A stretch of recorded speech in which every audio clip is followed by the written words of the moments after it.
गणपते नमः। ओम पुराणपुरुषोत्तमाय नमः। ओम श्री गुरुचरण कमलेभ्यो नमः। जय श्री कृष्ण। चलते हैं, आज तर्पण के विषय में कुछ जानकारी लेते हैं। कुछ यजमान ने मुझसे पूछा कि पंडित जी क्यों तर्पण की जाती है, तर्पण का फल क्या है और किस तरह से हम संक्षेप रूप में घर पर ही पितृ का तर्पण कर सकें। तो उनके लिए मैं छोटी सी ये और वीडियो बना रहा हूँ। सबसे पहले जानते हैं तर्पण का फल क्या है। कहा गया है कि एक एक पितरों को तिल मिश्रित जल की 3-3 अंजलि प्रदान करे। इस प्रकार तर्पण करने से जन्म से आरंभ तक तर्पण के दिन तक किए पाप उसी समय नष्ट हो जाते हैं। यानी कि जन्म से लेकर आपने जो भी कुछ पाप किया है, जिस दिन आपने तर्पण करना आरंभ कर दिया, जितने भी पाप है वो नष्ट हो जाते हैं, उसका दमन हो जाता है। फिर तर्पण ना करने से प्रत्यवाय, यानी कि तर्पण ना करे तो क्या होता है। तो कहा गया है ब्रह्मा अधिदेवता एवं पितृगण तर्पण ना करने वाले मानव के शरीर का रक्त पान करते हैं। अर्थात तर्पण न करने से पाप से शरीर का रक्त शोषण होता है। यानी कि अगर आपने तर्पण नहीं किया तो ब्रह्मा देव इत्यादि पितृगण आपकी जो शरीर का रक्त है उसका रक्तपान करते। कहा गया है कि अत्र पितः शरीराधुरिरम पिबंती, और इससे सिद्ध होता है कि गृहस्थ मानव को प्रतिदिन तर्पण करना चाहिए। परंतु हम प्रतिदिन तर्पण कर नहीं पाते हैं ना। कई प्रकार के तर्पण हैं, जैसे देव तर्पण है, ऋषि तर्पण है, मनुष्य तर्पण है और पितृ तर्पण है। हम देवों, ऋषियों, मनुष्यों तथा पितरों के ऋणी हैं और तर्पण करने से ही इस ऋण से मुक्ति पा सकते हैं। तो अब तर्पण कैसे करें, किस भाव से करें। तो आप बाहर भी तर्पण कर सकते हैं और श्राद्ध के पक्ष में घर के भीतर भी तर्पण कर सकते हो। सबसे पहले आप क्या करें, दक्षिण दिशा में मुंह कर कर बैठ जाए। दक्षिण यानी साउथ की ओर बैठ जाए। अपसव्य हो जाए, अर्थात अगर आप जनेऊ धारण करते हो तो जनेऊ को दाहिने कंधे पर रखकर और बाएं हाथ के नीचे ले ले। दाएं यानी कि राइट कंधे और लेफ्ट हाथ के नीचे। और अगर आप जनेऊ धारण नहीं करते हो तो आप एक गमछे को दाहिने कंधे पर रखें। यानी जैसे मैंने एक हैंड टॉवल रखा है, एक ऐसे आप रख सकते हैं उसी प्रकार से। और बाएं घुटना को मरोड़ कर बैठ जाए, जैसे हनुमान जी बैठते हैं उसी प्रकार से, परंतु दाएं घुटना को आपको जमीन पर लगाकर बैठना है। अर्घ पात्र में क्या होना चाहिए, तिल रखे आप, जल रखे, काला तिल, जल और चावल। कुछ लोग दूध भी रखते हैं, परंतु आप केवल तिलांजलि ही दे सकते हैं।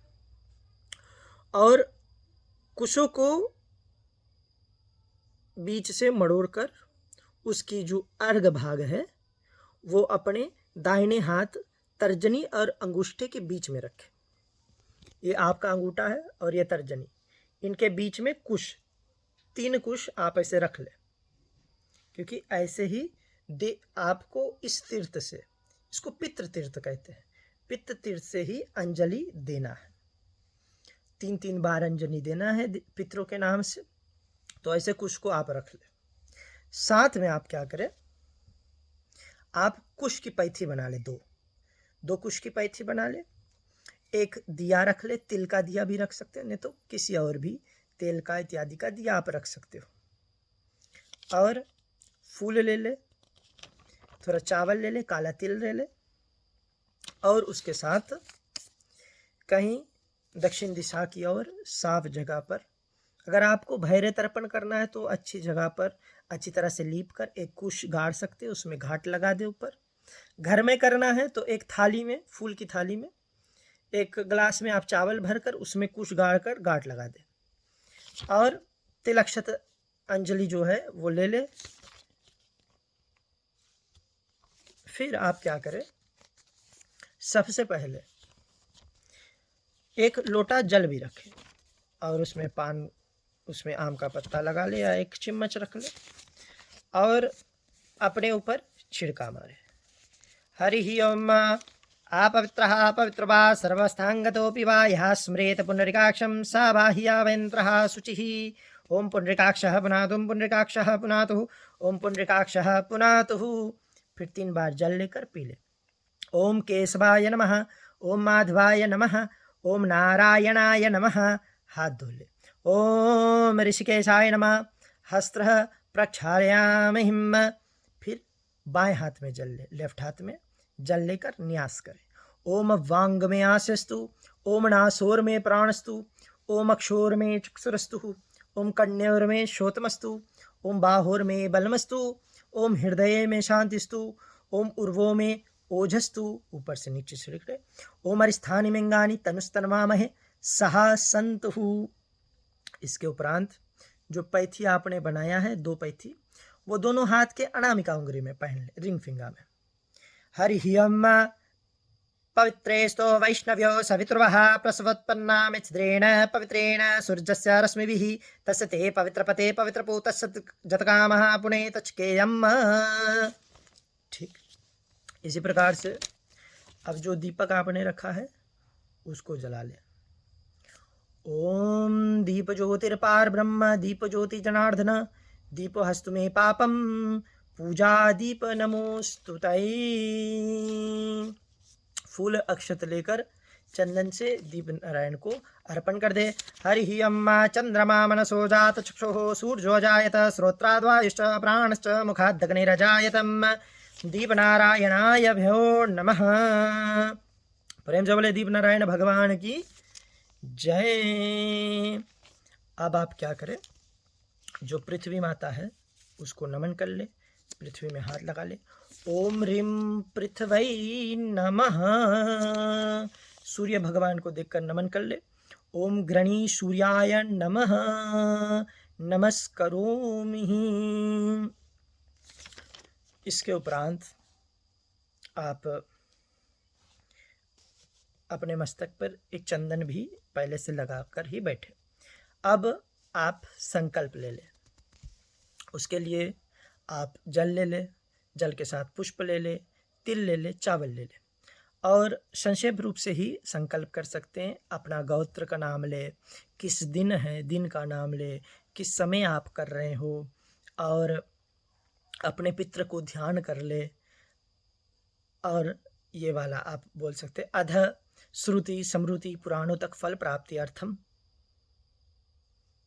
पितृ तर्पयम करिष्ये, ऐसे बोलकर बस चढ़ा दे। और फिर उसके बाद पुष्प चावल तिल लेकर और पितरों का आवाहन कर ले।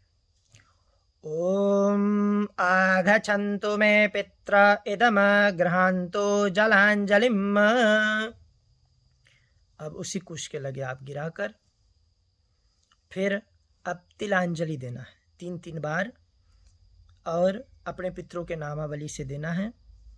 याद रखे ये है। और इसी तीर्थ से पितृ तीर्थ से ही ऐसे से जल देना है। राइट हैंड साइड हाथ, राइट हाथ के राइट हैंड साइड दोनों हाथ को एक साथ में लेकर और ऐसे जल पात्र में से तिलांजलि उठाए और बारी बारी से स्वधा स्वधा बोलते हुए जब मैं मंत्र पढ़ूंगा आप उस प्रकार से दे सकते हैं। तो जिस जगह पे मैं कहूँ कि अमुक गोत्र, आप अपने गोत्र का नाम लें। और अगर आप गोत्र नहीं जानते हैं तो आप कश्यप गोत्र बोल सकते हैं। और जिन जिनका तिलांजलि दिया जाए आप उनका नाम उच्चारण करें। और अगर आप अपना वर्ण जानते हो, कौन सा वर्ण है आपका, वो भी आप बोल सकते हैं। शर्माहम, वर्माहम, गुप्तोहम या दासोहम, ऐसे बोलकर। ठीक है। तो सबसे पहले अगर आपके पिता नहीं है तो पिता के निमित्त तिलांजलि दे। अमुक गोत्रः अस्मत् पिता अमुक शर्मा वसुरूपस्तृप्यतामिदम तिलोदकं तस्मै स्वाधा नमः तस्मै स्वाधा नमः, तस्मै स्वाधा नमः। 3 बार अंजलि देने के बाद अब अपने पिता के नाम को लेना है। अमुक गोत्रः अस्मत् पितामह अमुक शर्मा रुद्ररूपस्त्रिप्यतामिदं तिलोदकं तस्मै स्वाधा नमः, तस्मै स्वाधा नमः, तस्मै स्वाधा नमः। अब अपने पर आ जा, पिता के पिता पर आ जा के नामावली लेना है। जानते हो तो ले सकते हैं, नहीं तो आप केवल मंत्र द्वारा और स्मरण कर कर तिलांजलि दे। अमुक गोत्रः अस्मत् पर पितामह अमुक शर्मा आदित्यारूपस्त्रिप्यतामिदं तिलोदकं तस्मै स्वाधा नमः, तस्मै स्वाधा नमः, तस्मै स्वाधा नमः। अब अगर आपके पास माता नहीं है, यानी कि माता का स्वर्गवास हो गया, तो माता के नाम से तिलांजलि 3 बार दे। अमुक गोत्रा अस्मन् माता अमुकी देवी वसुरूप तृप्यतामिदं तिलोदकं तस्यै स्वाधा नमः, तस्यै स्वाधा नमः, तस्यै स्वाधा नमः। अब आज के नामावली से अमुक गोत्रः अस्मत् पितामही अमुकी देवी रुद्ररूप तृप्यतामिदं तिलोदकं तस्यै स्वाधा नमः, तस्यै स्वाधा नमः, तस्यै स्वाधा नमः। अब पर आज के नामावली से ओम अमुक गोत्रा अस्मत् पर पितामही अमुकी देवी आदित्य रूप तृप्यतामिदं तिलोदकं तस्यै स्वाधा नमः, तस्यै स्वाधा नमः, तस्यै स्वाधा नमः। अब शायद आपके पास सौतेली माता थी और उसका भी जो है स्वर्गवास हो गया, तो उसके नामावली से भी आप तर्पण 3 बार दे सकते हैं। ओम अमुक गोत्रा अस्मत् सापत्नमाता अमुकी देवी तृप्यतामिदं तिलोदकं तस्यै स्वाधा नमः, तस्यै स्वाधा नमः, तस्यै स्वाधा नमः। अब अगर आपके परिवारगण में आपके भाई या आपके दादा, आपके काका, किसी का भी स्वर्गवास हुआ है, उनके नामावली से आप 3-3 बार तिलांजलि देते रहे। हरे ओम पितृभ्यः स्वाध्यायभ्यः स्वाधा नमः, पितामहेभ्यः स्वाध्यायभ्यः स्वाधा नमः, परपितामहेभ्यः स्वाध्यायभ्यः स्वाधा नमः। असन् पितरो मिमन्दन्त पितरो तृप्पन्त पितरः पितरः सुन्दध्वम्। ठीक है, इसके पर्यंत आप प्रार्थना कर लेते हैं पितृदेवता को। पुनः पुष्प ले ले, चावल ले ले और तिल लेकर अपने पितृगणों से प्रार्थना करें कि हे पितृगण, हमारे ऊपर रक्षा करें, जो हमने तिलांजलि दिया है इसको स्वीकार करें और सब प्रकार से कृपा अपनी जो है हम पर बनाए रखें। ओम नमो वः पितरो रसाय नमो वः पितरः शोखाय नमो वः पितरो जीवाय नमो वः पितरः स्वाध्यै नमो वः पितरो घोराय नमो वः पितरो मन्यवे नमो वः पितरः पितरो नमो वः ग्रहाननः पितरो दत सतो वः पितरो देशमेतद्वः पितरो वास आधत। ओम देवताभ्यः पितृभ्यश्च महायोगिभ्य एव च नमः स्वाध्याय स्वाहाय नित्यमेव नमो नमः। फिर बोले ओम तत्सद ब्रह्म अर्पणमस्तु। ओम विष्णवे नमः, ओम विष्णवे नमः, ओम विष्णवे नमः। पुष्पांजलि चढ़ाकर नमस्कार कर कर और फिर जो आपने पैथी धारण किया है उसको आप निकाल दें। फिर अगले दिन उसी प्रकार से आप पैथी धारण करके और पितरों के निमित्त इस प्रकार से आप तिलांजलि दे सकते हैं। सभी को राम राम, जय श्री राम।